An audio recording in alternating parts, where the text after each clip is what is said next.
சிலை செய்வதற்கும் நிலை செய்வதற்குமான கதவு மரங்களை தேர்வு செய்யறதுக்கு நிறைய வழி இருக்கு. அதுல ஒரு வழி அந்த மரங்களை தண்ணீர்ல மிதக்க விட்டுருவாங்க. உங்களுக்கு பார்த்தா தெரியும்.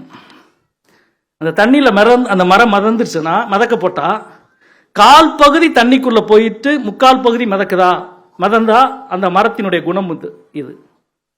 அரை பகுதி மரம் தண்ணிக்குள்ள முங்கிட்டு மீதம் அரைப்பகுதி தான் மேல மிதக்கிறதா, அந்த மரத்தினுடைய குணம் இப்படி.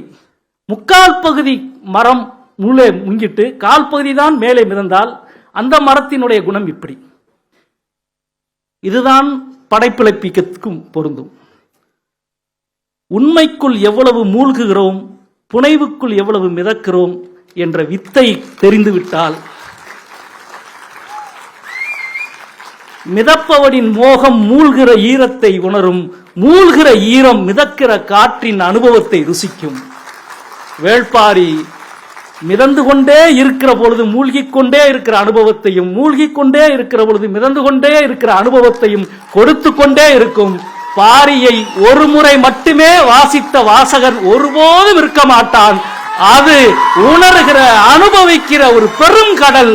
பாரியின் குடிகளுக்கும் பரம்புக்கும் பாரியின் தமிழ் போல் பறந்து கிடக்கிற இந்த வாழ்வில் வேள்பாரி தன்னுடைய பயணத்தை நெடுதூரம் வரை கொண்டு செல்லும்